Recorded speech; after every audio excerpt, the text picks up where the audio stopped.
Hello दोस्तों, स्वागत है जीके के एजुकेशन पर। तो 4 चैप्टर हो चुका है। अब आरसीसी के चलते हैं 5वें चैप्टर में और हम देखेंगे 5वें चैप्टर में कौन कौन से टॉपिक हैं। फिर इसमें हम देखेंगे कौन कौन से हमें क्वेश्चन को पढ़ना है, क्या क्या इसमें थ्योरी रहेगा, क्या इसमें डेरिवेशन करना रहेगा, कौन कौन से न्यूमेरिकल होंगे, इस पर हम आज बात करेंगे। चलिए देखते हैं यहाँ पर जो हमारा ये चैप्टर है। उस चैप्टर का नाम है रेनफोर्स कंक्रीट बीम। ठीक है, चैप्टर नंबर हमारा कौन सा है? ये 5वां है। और इसमें कौन कौन से टॉपिक हैं? इसमें जो टॉपिक है यूनिट वेट या वेट डेंसिटी, कंस्ट्रक्शन मटेरियल, उसके बाद स्ट्रेस, साइज या बीम, इफेक्टिव स्पान, लोड के बारे में देखेंगे। फिर उसके बाद क्या देखेंगे, किसके किसके बारे में।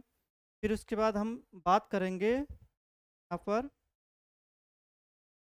हमारा 7वां पॉइंट आएगा, वो रिफ्लेक्शन की बात करेंगे। स्टील रेनफोर्समेंट इन बीम की बात करेंगे। फिर इम्पॉर्टेंट पॉइंट्स, यहाँ पर जो सबसे इम्पॉर्टेंट चीज़ है वो डिजाइन ऑफ आरसीसी बीम। तो ये बहुत इम्पॉर्टेंट हो सकता इस बार आपके जो पेपर होगा उसमें आने की पूरी पॉसिबिलिटी है। ठीक है, यहाँ से जैसे पिछली बार आया था वहाँ पर वन वे स्लैब की डिजाइन करने के लिए, यहाँ पर हो सकता है इस बार एग्जाम में ये पूछ सकता है कि आप जो हमारा design of RCC beam, RCC beam में किसका पूछ सकता है? सिंपली सपोर्टेड आरसीसी बीम की डिजाइन करिए या इसके स्टेप को लिखिए। तो आने के इसमें चांसेस बहुत ज़्यादा हैं, मतलब 90% ये क्वेश्चन आने की पूरी पॉसिबिलिटी है कि सिंगली रेनफोर्स आरसीसी बीम की डिजाइन के प्रोसेस या स्टेप को लिखिए। देखिए सिलेबस में यही है, जैसे अब लिंटल कैंटिलीवर ये आपके सिलेबस में नहीं है। ठीक है, ये एक्स्ट्रा हो गए। उसके बाद फिर हम पढ़ेंगे डबली रेनफोर्स बीम के बाद।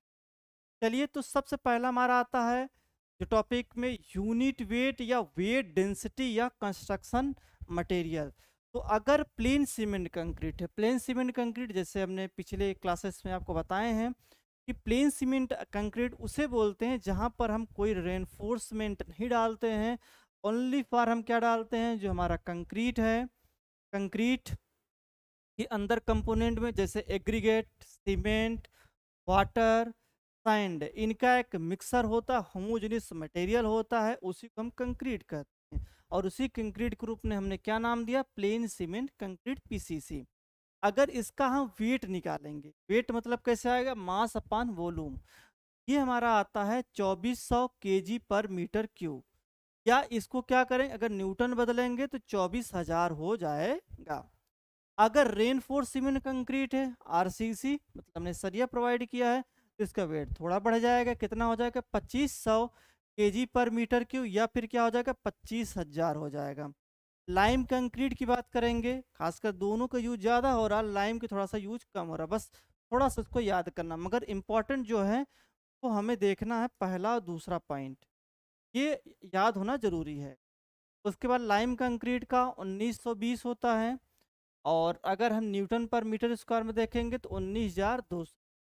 ब्रिक मशीनरी के देखेंगे तो ब्रिक मशीनरी में हो जाएगा 1920 या 19,200 हो जाएगा। सीमेंट के लिए ये इंपॉर्टेंट है, कई बार जेई की एग्जाम पूछा हुआ है। तो सीमेंट में कितना हो जाएगा? 1440 केजी पर मीटर क्यूब हो जाए, या फिर इसको ऐसे बोल सकते हैं 14,400। स्टील के लिए ये वेरी इंपॉर्टेंट है, स्टील के लिए कई बार एग्जाम पूछा हुआ है, मतलब एक एग्जाम में। ये हो जाएगा 7850 केजी पर मीटर क्यूब, या फिर 78,500 हो जाएगा। कितना हो जाएगा? 78,500। उसके बाद वाटर की बात करते हैं, 1,000 केजी पर मीटर क्यूब, या फिर 10,000 न्यूटन पर मीटर स्क्वायर।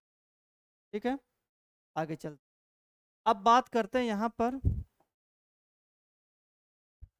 जैसे ये सारे चीज़ें पहले ही बात हो चुकी है। जैसे स्ट्रेस निकालना, स्ट्रेस किसका निकालना है हमें? कंक्रीट का। कंक्रीट का निकालने के लिए क्या करेंगे? एफसी के जो हमारा अभिलाक्षणिक सामर्थ्य होता था, कैरेक्टरिस्टिक स्ट्रेंथ होता था, जब इसमें 1.5 का भाग देते थे तो ये आता था 0.67। क्योंकि होता क्या था, 150 गुणे 150 के ब्लॉक होता था, उस ब्लॉक हम क्या करते, कंक्रीट को भरते थे, फिर 28 दिन के बाद क्या करते थे, उसका कंप्रेसिव स्ट्रेंथ ज्ञात करते थे। और ये बताया जाता था कि हमारा 95% पास हो जाना चाहिए, जबकि 5% क्या हो सकता है, 5% 5% से कम फेल के चांसेस होते हैं। तो यहाँ पर देखते हैं तो 0.67, जबकि हम क्या करते हैं, अगर हमारा कोई बिल्डिंग होता है तो वहाँ पर हम कंक्रीट का क्यूब तो बनाते नहीं हैं, वहाँ अलग अलग सेक्शन बनाते हैं। तो अलग अलग सेक्शन बनाने के लिए क्या करते हैं, तो एक बार फैक्टर ऑफ सेफ्टी से और भाग देते हैं, इससे 1.5 से। तो ये हमारा आता है 0.446 FC। FC के क्या, वही 28 दिन के बाद जब लाक्षणिक सामर्थ्य होता है।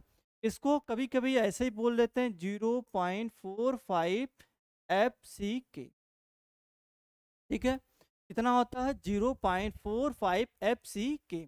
अब बात करते हैं स्टील की। अगर स्टील की बात करेंगे, क्योंकि स्टील फैक्ट्री में बनता है, ठीक है, एक ही साइज के आते हैं, सब अलग अलग डायक होते हैं, मगर उनका जो लेंथ होता है वो इक्वल होता है, बट डाया डिफरेंट।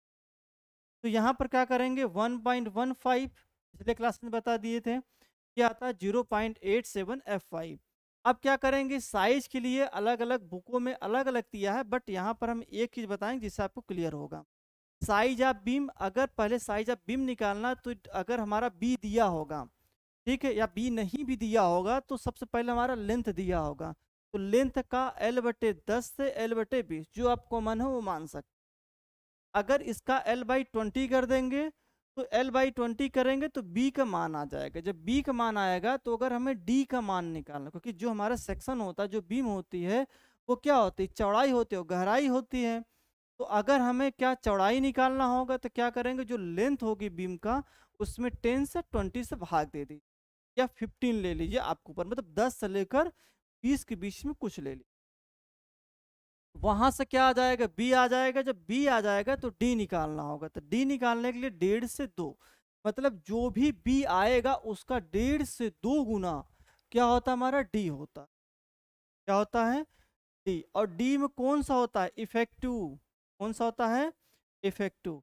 अगर टोटल निकालना होगा, टोटल डेप्थ निकालना होगा, तो इफेक्टिव कवर क्या करेंगे, ऐड करेंगे। इफेक्टिव कवर क्या करेंगे, ऐड करेंगे, मतलब 25 से हम और क्या करेंगे, एक्स्ट्रा ऐड करेंगे। ठीक है, तो यहाँ पर लिया इफेक्टिव कवर 20 से 25 mm। ठीक है, अब आता है स्पान। स्पान की बात करते हैं। स्पान का मतलब देखिएगा, जैसे कहने का मतलब ये हमारी कोई बीम, और हम आपको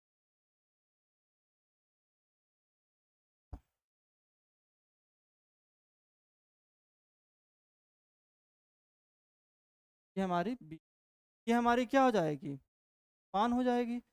या फिर और अच्छे से बनाना चाहते हैं, देख,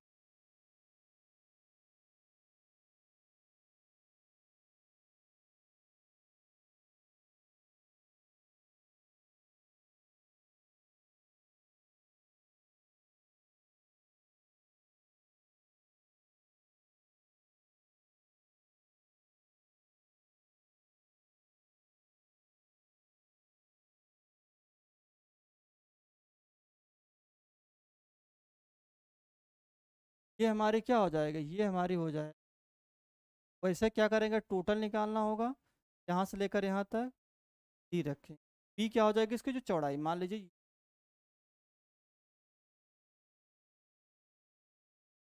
ये हो गया। अब हमें क्या निकालना, अगर मान लीजिए हमें क्लियर स्पान, तो जैसे कि आप जानते होंगे पिछले क्लास में बताया था, ये हमारी क्या होती है, तो बोलते हैं। और यहाँ से लेकर यहाँ तक ये होता है कैपिटल। वही यहाँ का रहा क्लियर स्पान और इफेक्टिव। तो यहाँ पर आप इस एल लिख लीजिए, इसको हम क्या बोलते हैं, क्लियर, और इसको इफेक्टिव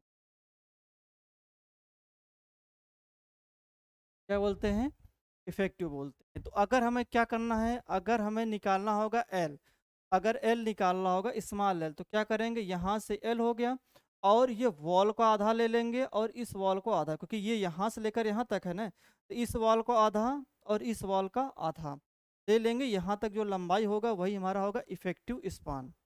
ठीक है, एल प्लस वॉल का आधा प्लस वॉल का आधा। अब देखिएगा, एक तरीका और है निकालने के लिए कि हमारा एल ले लें और जो हमारा यहाँ से लेकर यहाँ तक जो डी है वो भी निकाल लें। ठीक है, वो निकाल लें और फिर चेक करेंगे जो मिनिमम होगा वही हमारी क्या होगी, इफेक्टिव। समझिए, पहले क्या करेंगे, क्लियर हो गया, वॉल का आधा वॉल का आधा, ये टोटल हो गया यहाँ तक, ये हमारा इफेक्टिव हो गया, ये हो गया इफेक्टिव। एक और है तरीका, हम क्या करेंगे, क्लियर ले लें, उसके बाद डेप्थ ले लें, कौन सा, इफेक्टिव डेप्थ, दोनों का कंपेयर करेंगे, जो मिनिमम होगा वही हमारा क्या हो जाएगा, इफेक्टिव स्पान हो जाता है। अगर कैंटिलीवर है तो कैंटिलीवर में आसान है, क्या करेंगे, एल लेंगे और जो डेप्थ है उसका आधा कर ले। अब बात करते हैं लोड का। जैसे पहली जब हमारी क्लास चली थी तो सबसे पहले हमने बात किया था लोड का ही। लोड में यहाँ पर लोड पर जो हम बात करते थे, लोड में बात करते थे live load, dead load. Dead load क्या बोलते थे, इम्पोज लोड। जैसे मान लीजिए कि ये कोई हमारी स्लैब है या बीम है, तो जो उस पर एक्चुअल लोड हो, मतलब जो बदल नहीं सकता, उसे बोलते हैं डेड लोड। लाइव लोड क्या होता है, जिसे बोलते हैं चल, मतलब उसका मूवमेंट। जैसे मान लीजिए आपको कोई घर बना है, आपने कोई चेयर रखा है, तो चेयर क्या हो सकता है, मूवमेंट हो सकता है, तो वो चल बाहर आते हैं। उसके बाद क्या होता है, स्वयं का भार, सेल्फ वेट। सेल्फ वेट निकालने के लिए क्या करेंगे, सेल्फ वेट निकालने के लिए अगर कोई बीम है, बीम की हम मान लेते हैं क्या, लेंथ, विड्थ और हाइट के रूप में। तो यहाँ पर हम देखेंगे, पहले डेप्थ देखेंगे, डेप्थ कितनी है, चौड़ाई कितनी है, और लंबाई, लंबाई मान लीजिए हमने 1 मीटर मानकर डिजाइन कर रहे हैं। उसके बाद उस पर ये देख रहे हैं कि उस पर कितना वेट आएगा। तो वेट का मतलब अगर आरसीसी है तो 25,000 हो जाएगा, अगर न्यूटन पर मीटर स्क्वायर में लेंगे नहीं तो 2500 केजी पर मीटर स्क्वायर मीटर क्यों हो जाएगा। ठीक है, तो कहने का मतलब क्या होता है कि अब क्या करेंगे, स्वयं का भार निकालने के लिए ये हो गया। उसके बाद अगर हमें टोटल निकालना होगा, तो टोटल निकालने के लिए क्या करेंगे, यहाँ पर अगर हमें डब्लू निकालना होगा टोटल, तो सबसे पहले हम क्या करेंगे, जैसे लाइव लोड दिया है कि डेड लोड दिया है, तो जो लोड देगा, जैसे हमने यहाँ से निकाल लिया सेल्फ वेट, सेल्फ वेट निकाल लिया, और जो दिया रहेगा लाइव लोड या डेड लोड के साथ दिया होगा, दोनों को ऐड कर लेंगे, ये हो जाएगा टोटल लोड। अभी न्यूमेरिकल देखेंगे तो क्लियर होगा। डिजाइन करने के लिए क्या करते हैं, उस लोड को हम ज़्यादा मान के डिजाइन करते हैं। ज़्यादा मानकर इसलिए डिजाइन करते, कभी मान लो इससे कहीं ज़्यादा लोड आए तो हमारा जो बीम है वो सेफ रहे, बीम फेल ना हो, इसलिए हम ज़्यादा मान के क्या करें, ज़्यादा लोड मानकर डिजाइन कर रहे हैं। आगे चलते हैं।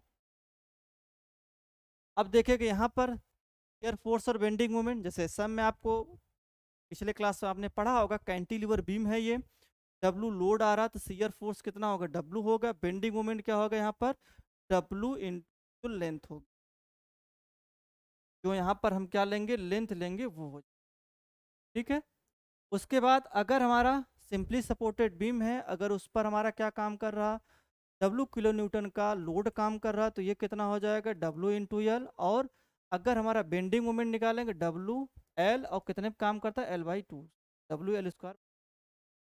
सिंपली सपोर्टेड पढ़ा भी हो, सिंपली सपोर्टेड तो आसान है, WL/2 होता था, और इसका WL/4। अब जैसे ही हमारा आता है ये, ठीक है, सिंपली सपोर्टेड, इस पर यूडीएल लगा है, तो इसके लिए क्या होगा, WL/2, और इसका बेंडिंग मोमेंट क्या होगा, WL²/8 होता। ठीक है, अब देखते हैं डिफ्लेक्शन की बात। डिफ्लेक्शन इंपॉर्टेंट है और कई बार जेई के एग्जाम में बहुत पूछा गया, ये इंपॉर्टेंट, वेरी इंपॉर्टेंट है, यहाँ पर चीज़ों को समझना है। तो according to IS 456 2000 for deflection control के लिए स्पान टू डेप्थ रेशियो के निकालेंगे। तो अगर हमारा सिंपली सपोर्टेड है तो सिंपली सपोर्टेड में हम क्या मानेंगे, स्पान बटे डेप्थ जो 20 से ज़्यादा या मतलब ज़्यादा नहीं होना चाहिए। कई बार पूछा हुआ, कैंटिलीवर में 7 से ज़्यादा नहीं होना चाहिए, और कैंट और कंटिन्यूअस बीम है तो 26 ज़्यादा नहीं होना चाहिए। तो ये तीनों टर्म याद रखे रहिएगा, इंपॉर्टेंट है ये। अगर सिंपली सपोर्ट है तो 20 ज़्यादा नहीं होना चाहिए, और कैंटिलीवर है तो 7 ज़्यादा नहीं होना चाहिए, और कंटिन्यूअस है तो 26 से ज़्यादा नहीं होना। आगे चलते हैं, ये आपने पढ़ा था फोर्थ चैप्टर में शियर एंड बॉन्ड में, वहाँ पर हमने बताया था कि अगर हमें मिनिमम टेंसाइल रेनफोर्समेंट निकालना होगा तो इसके लिए फार्मूला था 0.85 बी और एफ वाई। ठीक है, बी और डी दिया रहेगा, नहीं दिया होगा तभी निकाल लेंगे, एफ वाई दिया रहेगा, इससे हम क्या करेंगे, इतना हमें मिनिमम रेनफोर्समेंट देना है ये पता चल। मैक्सिमम कितना देना है, ये कई बार जेईई के एग्जाम में पूछा गया है और वैसे आपके डिजाइन के लिए भी इम्पोर्टेंट है। तो मैक्सिमम आप कितना देंगे, 4%, बीम में 4%, अगर कॉलम है होगा तो 6%। याद रखें, बीम में 4% और कॉलम होगा तो मैक्सिमम 6%। जबकि अगर हमारा कॉलम होगा तो 0.8 से 6% देते हैं, 0.8 से। जबकि इसमें क्या होता है, मिनिमम जो मैक्सिमम होता है वो 4% और मिनिमम हम निकाल लेंगे 0.85 BD और डिवाइड बाई FI से। ठीक है, तो यहाँ पर एक चीज़ और याद रखिए, जो डी लेंगे, डी हम क्या लेंगे, डी हम टोटल वाला लेंगे, स्मॉल डी नहीं लेंगे। इस चीज़ को थोड़ा सा फोकस करिएगा। तो ये टोटल डेप्थ हम लेते हैं। अब देखते हैं यहाँ पर इंपॉर्टेंट पॉइंट्स में हम क्या देखते हैं, जैसे क्या क्या हमें चाहिए, diameter of bars, main tensile reinforcement. जो यहाँ पर जो बार यूज करेंगे वो कितना करेंगे, 12 mm या 12 mm से ज़्यादा यूज करेंगे इसमें, जो हमारी बीम होगी। ठीक है, और जो स्टीरअप जो छल्ले लगाएंगे 8 से 12 mm रहेंगे, हमारे क्या रहेंगे, छल्ले रहेंगे। ठीक है, ये हो गया। अब डिजाइन ऑफ सिंपली सपोर्टेड, तो अब हम क्या करेंगे यहाँ पर, तो डिजाइन ऑफ सिंपली सपोर्टेड यहाँ पर हम देखेंगे, फिर इस पर हम बात करेंगे न्यूमेरिकल का। अब चल मिलते हैं अगले लेक्चर में, और फिर बात हमारी जो होगी वो होगी सिंपली सपोर्टेड बीम का क्या क्या डिजाइन का स्टेप है, उसके बाद उसका एक न्यूमेरिकल देखेंगे, फिर चलेंगे डबली में, फिर डबली पढ़ेंगे, फिर slab, one way slab, two way slab, column, फिर हमारा आएगा प्रिस्ट। ठीक है, उसके पहले थोड़ा सा टी देख लेंगे। ठीक है, चलिए फिर मिलते हैं। जय हिंद।